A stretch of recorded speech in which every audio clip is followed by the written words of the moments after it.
Hello, nerds! Welcome to Out of the Box Games. I'm Brian, and we're looking at a Secret Lair Drop called March of the Machine Volume 1. Alright, here we go. This is one of my favorite drops of the whole bundle. So I'm pretty excited about this one.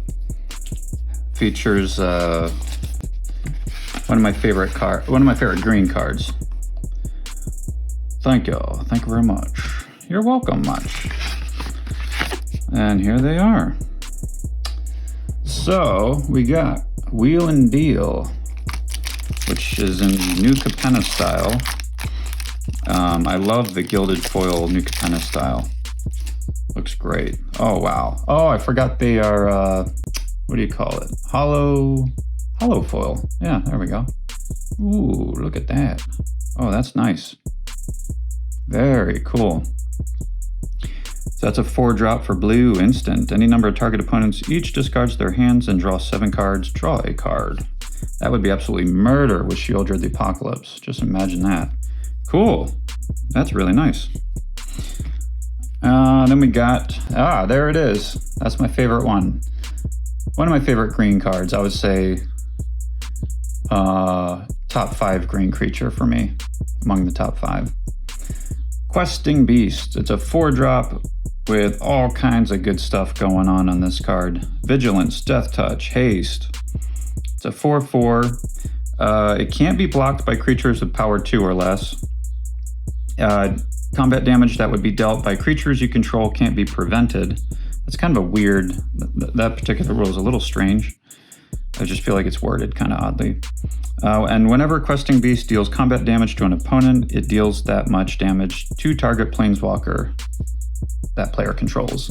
So you just attack the opponent with this. If you deal 4 damage, you also deal 4 damage to the planeswalker. It looks decent with the holo foil. I'm actually not too crazy about the holo foil on this card. I feel like it's kind of a distraction. Kind of wish it was just regular foiled, if anything. Okay, and then we got Olivia Valdarin. The holo foil does help this card because the artwork is otherwise kind of bland for this one. There's not a whole hell of a lot going on with this card, with the artwork anyway. So holo foil does help. Anyway, it's a 4-drop. It's a 3/3 vampire with flying. Pay 1 generic, 1 red. Olivia deals 1 damage to another target creature. That creature becomes a vampire in addition to its other types. Put a 1/1 counter on Olivia. Pay 5, 3 generic, 2 black. Gain control of target vampire for as long as you control Olivia. If you happen to be up against another vampire deck, you can skip, obviously, turning it into a vampire and just hit the 5 mana to steal it. But otherwise, this is pretty gnarly. You get to steal creatures. It's not cheap. It is a cost, but pretty cool. And this one's a real banger. We got Walking Ballista with the scaling cost. Let's see. It's a construct artifact creature.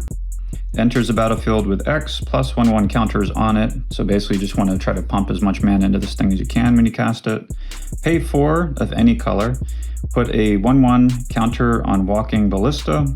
Remove a 1/1 counter from Ballista. It deals 1 damage to any target. That includes a planeswalker, an opponent. Gnarly card. I'm not keen on the artwork for this. It's pretty boring.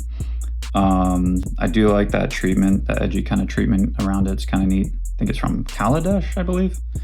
And I guess the holo foil kind of accentuates it, makes it a little more interesting.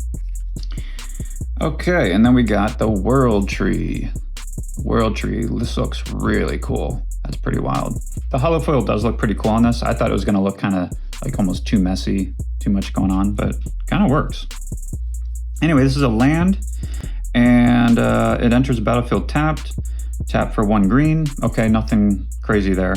But as long as you control 6 or more land, 6 or more lands you control have tap, add 1 mana of any color. And then you can pay 2 of each color and tap, sacrifice World Tree, search your library for any number of god cards, put them on the battlefield, and shuffle. So obviously, if you're using this card, ideally you want to have pretty much a deck full of god cards, which there's quite a few. So this thing could be pretty nasty. And the bonus card is Toxin Sliver. Do I have that one? I don't have this one, I don't think. At least I don't recognize it. So 3 generic, 1 black for a 3/3 Sliver. Whenever a Sliver deals combat damage to a creature, destroy that creature. It can't be regenerated. I think that's kind of an old school command, right? It doesn't need to use its venom. It just needs you to know it can. Ooh, intimidation. Cool. Spooky little Sliver there. Awesome. Was really excited for this one. This is probably among one of the top. I think it's one of the best drops you can get in this set that just came out. You can still order them, plenty of time to get them. Well worth it. If you like playing green questing beasts, you can't really go wrong with that. Such a solid creature. If you're into vampires, Olivia is a great option. Ballista's gnarly. Wheel and Deal, pretty cool. You know, it's going to be in probably a specific kind of deck. But it's a powerful card. And World Tree also kind of specific, but quite powerful as well. This is a win-win as far as I'm concerned. I would suggest grabbing it. It's not cheap. It's a showcase set. The showcase drops, I believe, are $50 each. Yikes. So not cheap, but I think it's worth it.